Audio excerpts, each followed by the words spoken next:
I did many things during my 2 terms in office to stop the quest for nuclear weapons by Iran first, and perhaps most importantly, I killed General Qasem Soleimani in my first term. He was an evil genius, brilliant person, a horrible human being, however, the father of the roadside bomb, and he lived just horrible what he did. Iran would have been perhaps in far better, stronger position. Had he lived, we would have had probably a different conversation tonight. But you know what? We'd still be winning and winning big.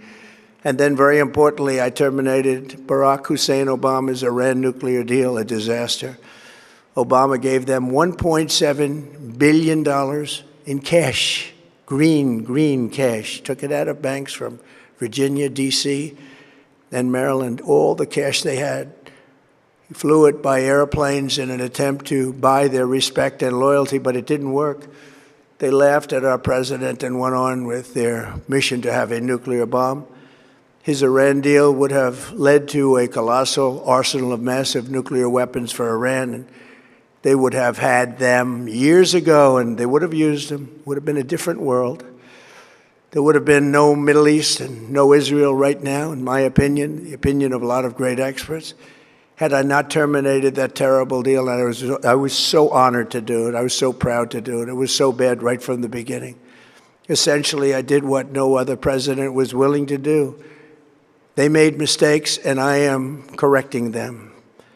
My first preference was always the path of diplomacy, yet the regime continued their relentless quest for nuclear weapons and rejected every attempt at an agreement.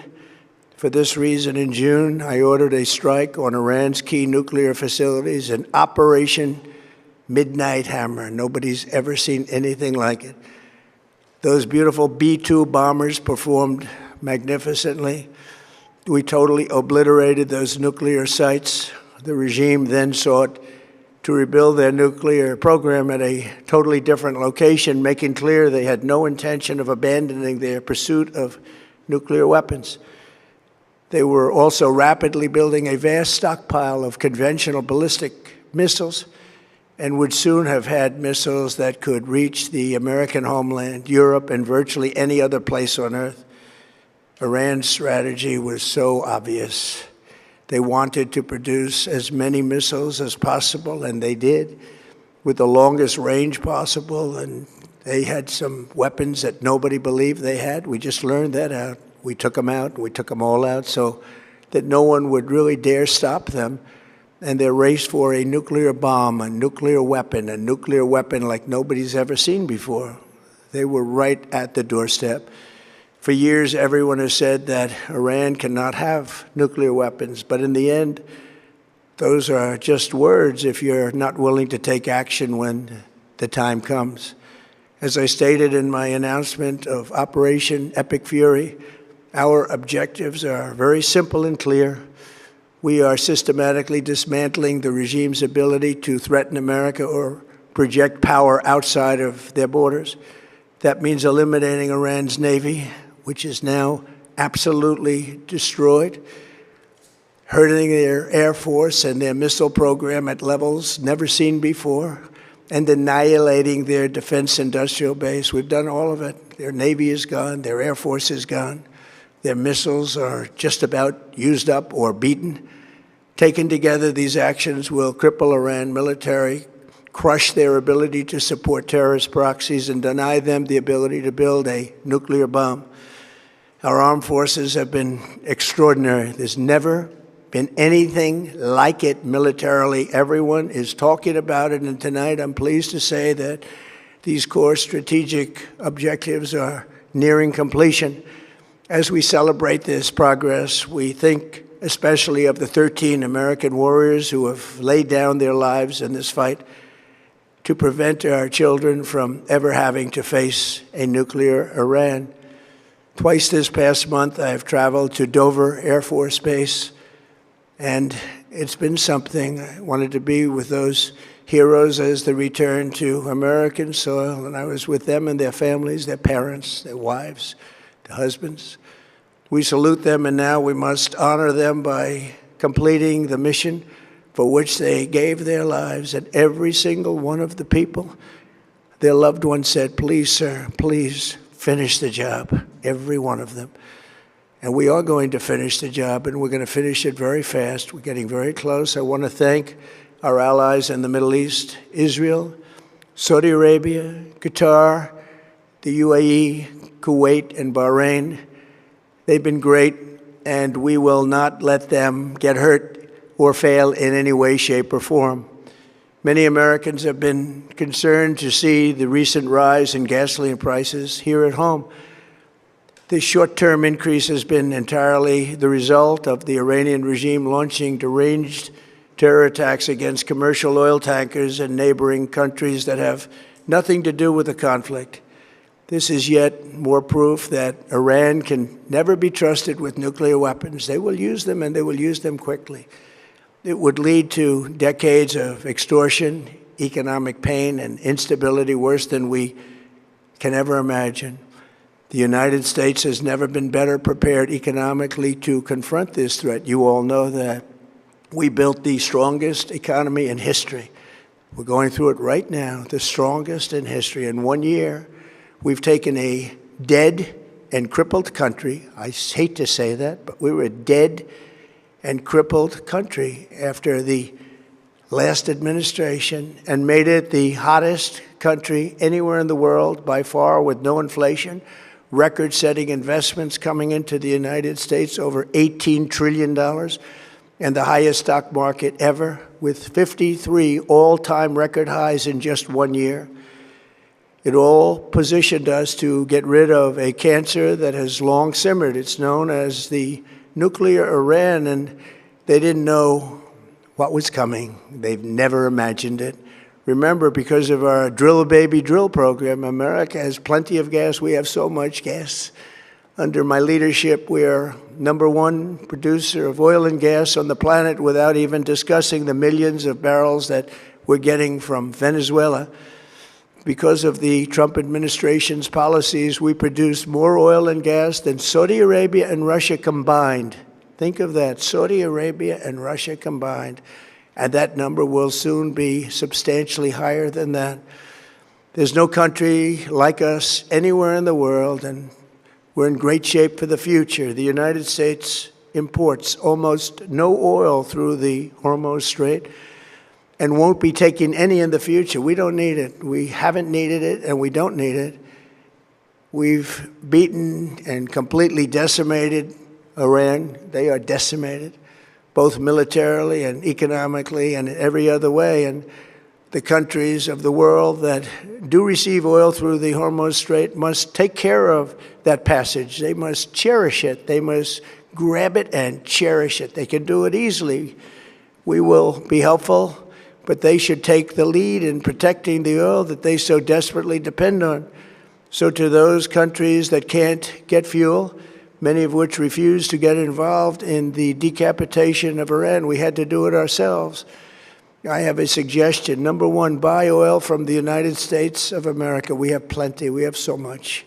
And #2, build up some delayed courage. Should have done it before. Should have done it with us, as we asked.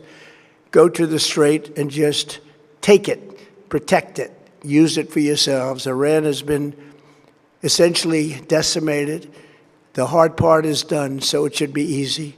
And in any event, when this conflict is over, the Strait will open up naturally. It'll just open up naturally. They're going to want to be able to sell oil because that's all they have to try and rebuild. It will resume the flowing, and the gas prices will rapidly come back down. Stock prices will rapidly go back up. They haven't come down very much, frankly. They came down a little bit, but they've had some very good days over the last couple of days. We've done actually much better than I thought, but we had to take that little journey to Iran to get rid of this horrible threat. With our historic tax cuts, where people are just now talking about receiving larger refunds than they ever thought possible, they are getting so much more money than they thought. That's from the great big beautiful bill. Our economy is strong and improving by the day, and it will soon be roaring back like never before. It will top the levels that it was a month ago. I've made clear from the beginning of Operation Epic Fury that we will continue until our objectives are fully achieved. Thanks to the progress we've made, I can say tonight that we are on track to complete all of America's military objectives shortly, very shortly. We're going to hit them extremely hard over the next 2 to 3 weeks. We're going to bring them back to the Stone Ages where they belong. In the meantime, discussions are ongoing. Regime change was not our goal. We never said regime change, but regime change has occurred because of all of their original leaders' death. They're all dead. The new group is less radical and much more reasonable. Yet if during this period of time no deal is made, we have our eyes on key targets. If there is no deal, we are going to hit each and every one of their electric generating plants very hard and probably simultaneously. We have not hit their oil, even though that's the easiest target of all, because it would not give them even a small chance of survival or rebuilding. But we could hit it, and it would be gone, and there's not a thing they could do about it. They have no anti-aircraft equipment. Their radar is 100% annihilated. We are unstoppable as a military force. The nuclear sites that we obliterated with the B-2 bombers have been hit so hard that it would take months to get near the nuclear dust, and we have it under intense satellite surveillance and control. If we see them make a move, even a move for it, we'll hit them with missiles very hard again. We have all the cards, they have none. It's very important that we keep this conflict in perspective. American involvement in World War I lasted 1 year, 7 months, and 5 days. World War II lasted for 3 years, 8 months, and 25 days. The Korean War lasted for 3 years, 1 month, and 2 days. The Vietnam War lasted for 19 years, 5 months, and 29 days. Iraq went on for 8 years, 8 months, and 28 days. We are in this military operation so powerful, so brilliant, against one of the most powerful countries for 32 days. And the country has been eviscerated and essentially is really no longer a threat. They were the bully of the Middle East, but they're the bully no longer. This is a true investment in your children and your grandchildren's future.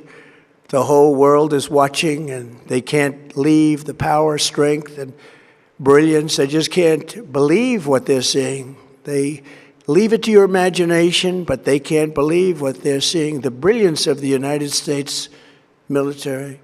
Tonight, every American can look forward to a day when we are finally free from the wickedness of Iranian aggression and the specter of nuclear blackmail. Because of the actions we have taken, we are on the cusp of ending Iran's sinister threat to America and the world. And I'll tell you, the world is watching. And when we do, when it's all over, the United States will be safer, stronger, more prosperous, and greater than it has ever been before. May God bless the men and women of the United States Armed Forces, and may God bless the United States of America. Thank you very much, and good night.